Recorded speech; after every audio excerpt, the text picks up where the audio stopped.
And yes, blessed love family, we give thanks. We have Sister Akia here with us, and she is one of our blessed patrons as it relates to the International Homeschool program. Herself and her wonderful child, her wonderful daughter, Sister Akia, blessed love. Blessed love, Honorable. Oh, give thanks. I would just like to ask you, since you have been partaking of the International Homeschool yourself and the young one now for some days and a few classes has gone through, what do you think thus far of the International Homeschool program? I believe it's the best investment I could have made for my daughter and for myself as well, because learning astronomy and African heritage, it was needed. It was much needed, and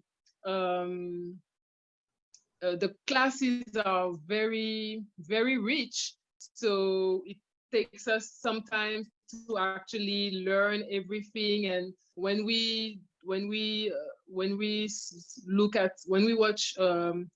videos on the same subjects, we understand better. And we also appreciate the music, the Jumbo Buana songs, the songs with the countries. It's the best investment I could have made for my daughter's education. So I am very grateful for that. I really appreciate that, you know. This is not something rehearsed, and I must say that has touched my heart very deeply. So the young princess herself, so how would you assess your observation, you know, of her, you know, connection to the videos? Because it's me and the young prince and princess, as you would know, and the princess teaching her Swahili, and we do what we have to do. And how would you say she has adapted to it thus far? She really enjoys it, and she's actually looking forward to the classes. And the fact that your children are also interacting in the classes, it's how would I say? I guess she's enjoying it even more. And she's actually, when we go out or when we see some information in books or on TV, yes, she will always tell me, "Oh, yes, we learned that with Priest Isaac." Or, "Mommy, are we going to do Priest Isaac today?" So, of course, yes, she loves it. And what number are you in the class? What number have you reached lesson approximately? You're in the 20s, I believe then? no, we haven't reached so far. We reached up to class 11 because we have to take, because okay, she speaks English, but our first language is French. Obviously. So we actually use the classes to work on her writing and reading skills as well. So this is why I said this was one of the best investment I could have made for her. Yes. That's wonderful. I appreciate that. And because class 11, I mean, you have some dynamic classes coming up, when we're going to take trips basically to Kemet and really go in the sky and go to space. So you have some more interactive classes coming up, and of course some live classes with us. So yeah, you're at the early stages, and I will say for sure it will get better, you know. So the next question I ask, or the last question really, I think I already know the answer, but what would you recommend, or would you recommend the program to a parent out there, you know, who has children and would want them to be more inclined with their African heritage and of course astronomy? Of course, I would, because for me, as I said, it's the best investment, and your teaching style actually is good for, sorry, because English is not my first language, so I'm looking for my words, but your teaching style is good for all ages, you know, even small children, as you mentioned it during the classes, small children to bigger children will actually learn from the videos. My daughter is 7, and she's learning a lot, and I know that next year I will rerun the program again for her, and I know she will get more from what she's already getting now, which is quite a lot. So as I said, I'm very grateful to have to be part of this of your homeschooling program. So give thanks. Oh, Sister Akia, I'm very thankful, and I really would like to show appreciation for you even patronizing us. And I'm honored beyond anything else. Trust me, I'm honored that I could have touched, the heartstring of your family, that you could at least, yeah, I'm telling you the truth, that it could have been to some benefit to you, my sister. So blessed love to you and your full family. And thank you. I give thanks for being a part of this wonderful day as well. Give thanks, and blessed Coronation Day celebration as well. Royal, give thanks, Honorable Empress. Blessed love, eh? Blessed love. Oh, yes. We definitely give thanks for such report. And of course, we're talking about the international homeschool classes. And give thanks, you know exactly how to be a part of that. You just email us priestisaacinstitute@gmail.com and get some more information. You could even get a trial, a free trial. It's not even a trial for sure. We'll just give you a sneak preview specifically of the classes that we give and that we will be offering you once you enroll yourself and your young ones into the international homeschool classes. Oh, definitely give thanks. Selassie, Jah, Rastafari. Blessed love. Oh, blessed love. We definitely give thanks. Well, that was enough said there. That was just a segment from our gathering yesterday for the 3rd of November, our official launch of Radio Anu, the Priest Isaac's Institute website as well, officially priestisaacinstitute.com. So we're thankful for, such testimony and such recommendations. And as you could see for yourself, family, that the families that are taking up the international homeschool programs and classes are definitely yielding, or I should say, seeing the results of the programs that we offer them. So I'm very honored that we could touch the heart of all those who, would have come on board with this program. Definitely we give thanks to the life giver and the keeper of life, Emperor Haile Selassie I. In all good doings and sayings, give thanks for your presence with us, the Honorable Priest Isaac here. And of course, you're definitely in the nest, the tiger's nest.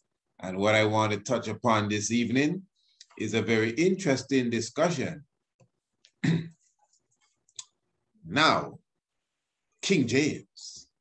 Was King James really a black man? And I know for sure that those of you who take the time to study, this would not be the first time you would have come across this sort of discussion here. But what I want to know now, I'm not here to say if he was or was not. In fact, what I'm bringing here to light is something I know many people never even knew about. Some people never, I'm sure some people are hearing this for the first time. Like, what? King James being a black man? Are you crazy? But before we go there, let me just highlight some information here for you. And this is relating to King James and how racially accurate the portraits that have him looking black are. And it says here, in total, 9 Stuart monarchs ruled just Scotland from 1371 until 1603. After this, there was a union of the crowns under James VI and James I, because of the union, who became the senior genealogical claimant to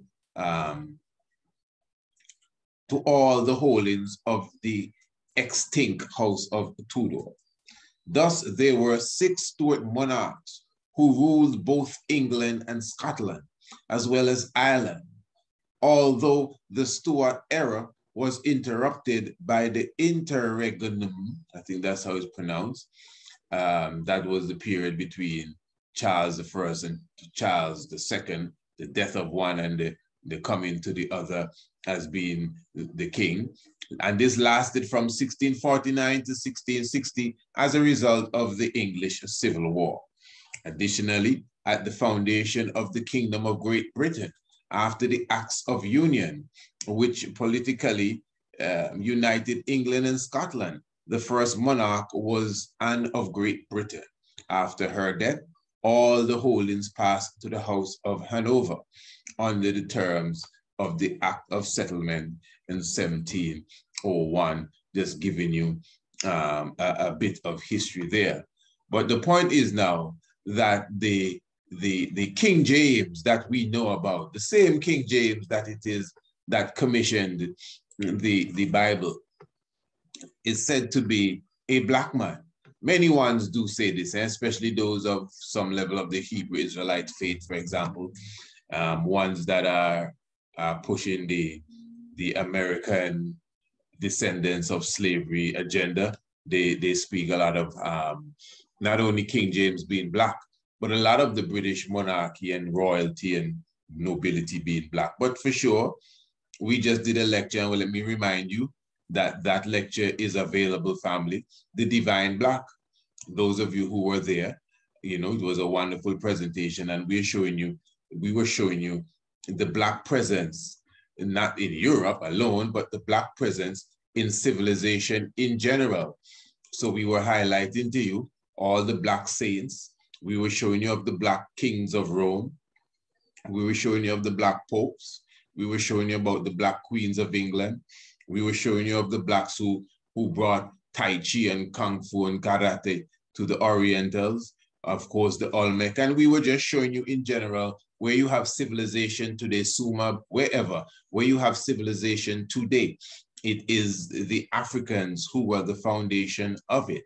And their presence is in a lot of history that we have been given as unique and great history, wonderful history, but somehow we are absent in these accounts of history, only to find out that we were an integral part of these history too. Whether it's in Britain, whether it's in France, we were the one that civilized Spain, you understand, and we were the one that brought the Renaissance to Europe, but yet still it was as if we weren't there. The first time we came to Europe is when they dragged us there as slaves. That's not true at all, at all, at all. So this is why you cannot just scoff at the idea of British kings or British monarchs or popes or these ones being, of African stock. A lot of people speak of the same Charles I. Many people say that Charles I is a Negroid.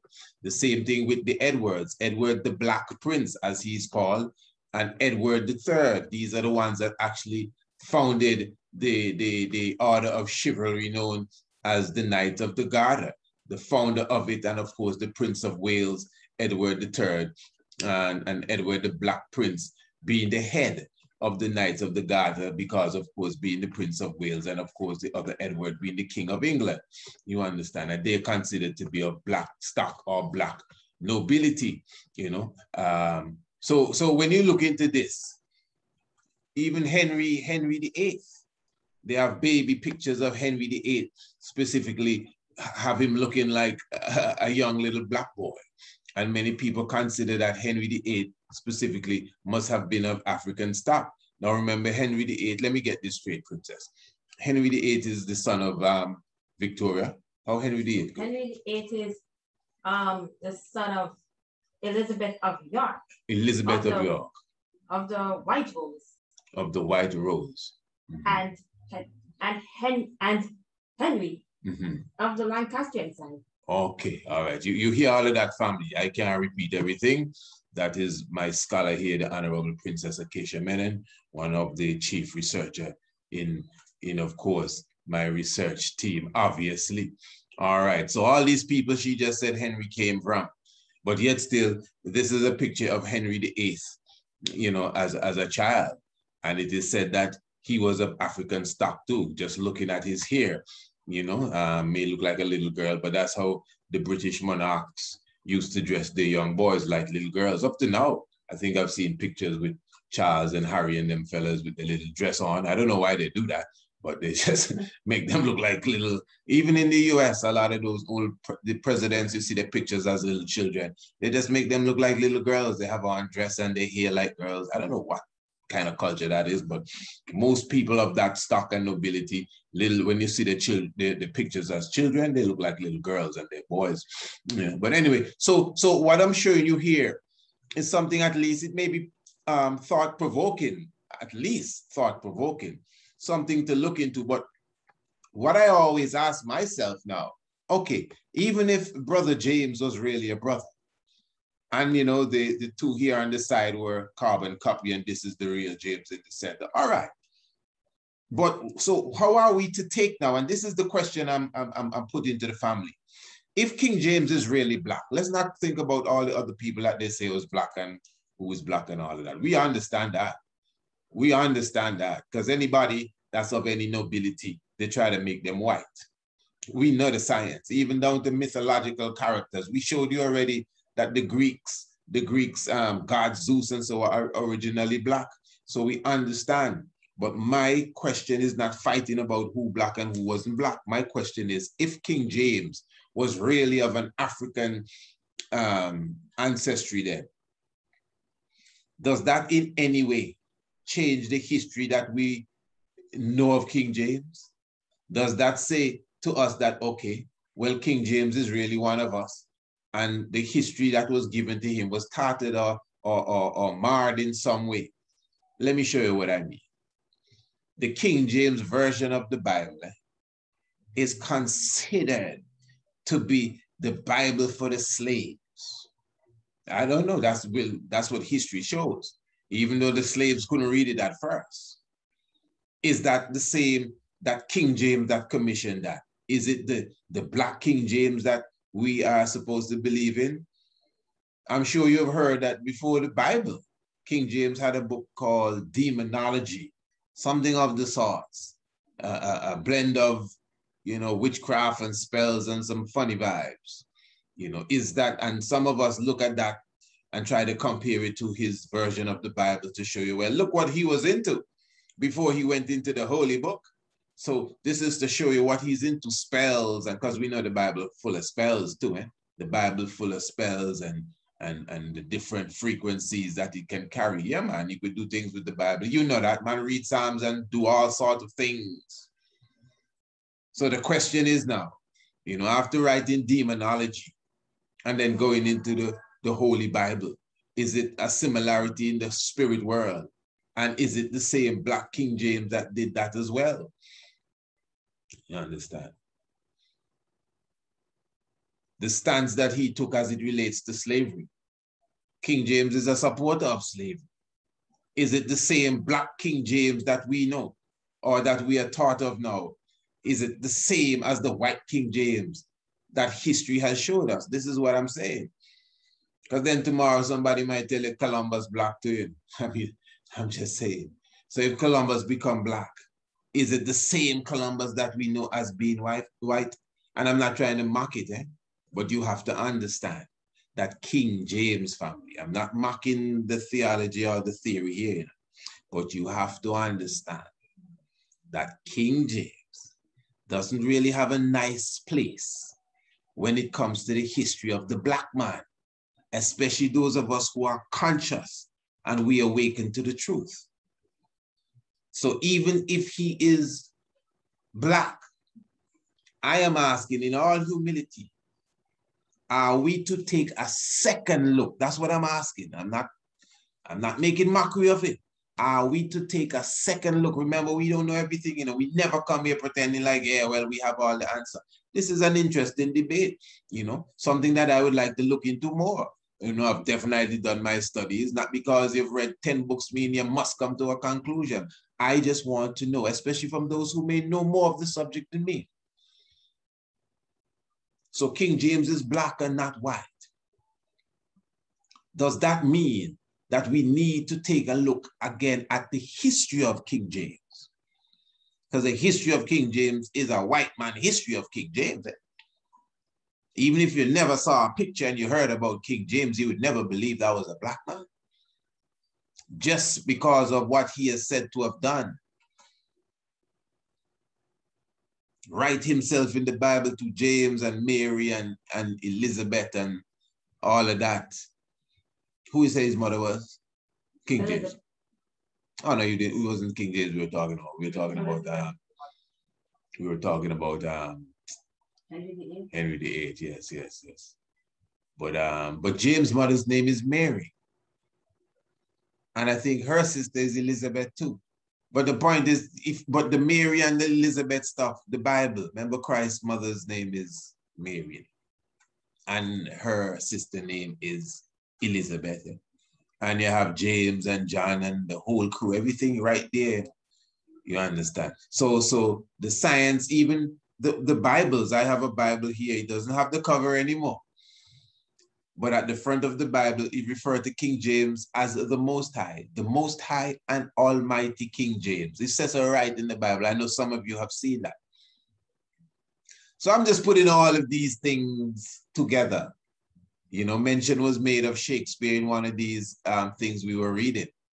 And, you know, people speak of King James and Shakespeare having something to do with the putting together of the Bible. As I said in the previous program I did with Shakespeare, Smoking Herb. You know, you find Shakespeare name written in Psalms 46. When you read from the top, the 46th word is shake. And when you read from the bottom of the same Psalms 46, from the bottom, like you read the last word and you're reading going up, the 46th word is spear. So from the top, 46th word is shake. From the bottom, 46th word is spear. And that's in Psalms 46. You understand? I cannot verify this as a fact, but they say it was Shakespeare at 46. You check it, 46 other individuals commissioned to do that translation. So the science is deep. Because Shakespeare now, people will tell you nobody ever really named Shakespeare. That was a pseudo writer. That was like a masked person. The real so-called Shakespeare, I think it's John Dee. If it's not him, it's somebody else. But it's not, there's no Shakespeare really. It's just like somebody make up a name as an author and sell it out there as William Shakespeare. That is what some people say. So you see, the history is deep and you cannot just grab everything and swallow it down, because you have to remember propaganda was an important part in keeping the African enslaved and making sure the African continue to hate himself. So anything that seems encouraging must be taken away. Anything that would make him depressed and feel bad about himself, you got to promote it day and night up to today. They do it in soap opera, in music, in all sorts of things to keep the Black depressed, hateful of himself, and not loving his origin and his nature. It's everything from the clothes you wear to the food you eat to the things you entertain yourself with. The education system, don't even talk about that. All of that is to prolong the whole slavery stuff. So family, even if you believe or not, when someone comes and gives you information that doesn't sound like what you've heard all the time, at least take the time and listen to it. You may be surprised that it might be true. All right, but give thanks again for the life giver and the keeper of life. Definitely something to look into more for sure. And of course, as I said, remember we have the video lecture entitled The Divine Black. Wonderful presentation specifically. You could definitely visit our website, priestisaacinstitute.com, and you could definitely order the Divine Black that goes into the Black presence in ancient civilization. And of course, the international homeschool class. You heard the sister herself, you know, definitely speaking from her heart, showing you exactly what the international homeschool has done for her and her family, you know. So I'm just encouraging you, my Lord and Empresses, even to contact us and we can reason a bit more on the international homeschool and we'll make you see exactly what's available to you. Now remember the Tiger's Nest for sure, every Monday, Tuesday, Wednesday, and Thursday. And remember the Tiger's Nest is now a subscription program as well. Yes, the Tiger's Nest is live every evening on Radio Anu, but for sure it's not a program that will be repeated.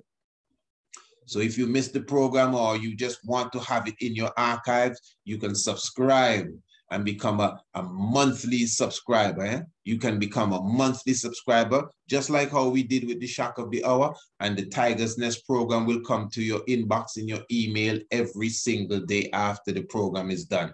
So if you don't get to hear it, or even if you heard it and you just want to get the recording, because, you know, we don't just come and sit and gaff, we come and take the time and bring solid information to you. So you can subscribe, family, to the Tiger's Nest radio program every evening after we're done. The broadcast is recorded and it's sent straight to your email. You get it in your inbox. So all you have to do is contact me and say, I would like to be a subscriber. You know, email me. See the email here, ChrisIsaacInstitute.com. No, that's the website. But the email is the same, ChrisIsaacInstitute@gmail.com, and say, I would like to subscribe to the Tiger's Nest radio program so I could receive it, the monthly subscription. You don't have to say all of that. We know what you want. And listen, family, that is only $20 for the whole month. Eh? For the whole month is just $20. And every day you're getting the program, the Tiger's Nest. And listen to this. You could subscribe for 6 months instead of 1 month. And it's much cheaper. You know, if you subscribe for 6 months, which would be $120, you get the 6 months for $100. And if you do a year subscription, you get it for $150. So for $150 for the whole year, you don't have to look back again until your next birthday. You're getting the Tiger's Nest every night after it's done. I mean, it's up to you. That is what you call a wonderful opportunity. But for sure, you can tune into the Tiger's Nest every Monday, Tuesday, Wednesday, and Thursday, 7 p.m. sharp, talking about Radio Anu internationally. PriestIsaacInstitute.com. Give thanks, Holy Emmanuel I, Selassie I, Jah Rastafari, life giver and keeper of life. Blessed love.